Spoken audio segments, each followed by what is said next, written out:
તો દેશના માથે વધુ એક વાવાઝોડાનો ખતરો મંડળાઈ રહ્યો છે। તમિલનાડુ તરફ આગળ વધી રહ્યું છે આ ફેંગલ વાવાઝોડું। આજે પોંડિચેરી નજીક ત્રાટકી શકે છે આ ફેંગલ વાવાઝોડું। 90 કિલોમીટર પ્રતિ કલાકની ઝડપે ફૂંકાશે ફેંગલ વાવાઝોડું। આજે તમિલનાડુના અનેક સ્થળોમાં ભારે વરસાદની આગાહી। ચેન્નઈમાં વહેલી સવારથી જ પવન સાથે વરસાદ પડી રહ્યો છે, તો પોંડિચેરીના અમુક ભાગોમાં મુશળધાર વરસાદની સંભાવનાઓ વ્યક્ત કરવામાં આવી છે। તો આપ જુઓ, ફેંગલ વાવાઝોડું અને તેની અસરો પણ વર્તાવા લાગી છે।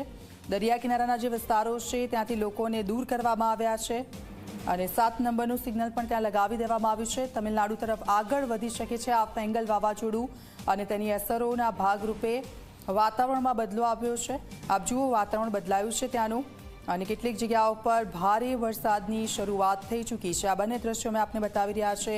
દરિયામાં કરંટ જોવા મળી રહ્યો છે, તો બીજી તરફ વરસાદ વરસી રહ્યો છે। વાતાવરણમાં પલટો આ વાવાઝોડાને કારણે દરિયામાં જોરદાર કરંટ જોવા મળી રહ્યો છે। દરિયા કિનારાના વિસ્તારોથી લોકોને દૂર કરવામાં આવ્યા છે અને બીજા દ્રશ્યો ચેન્નઈના મેં આપને બતાવી રહ્યા છે। વાવાઝોડાની જે અસર વર્તાઈ રહી છે તેના કારણે ભારે પવન સાથે વરસાદ શરૂ થઈ ગયો છે।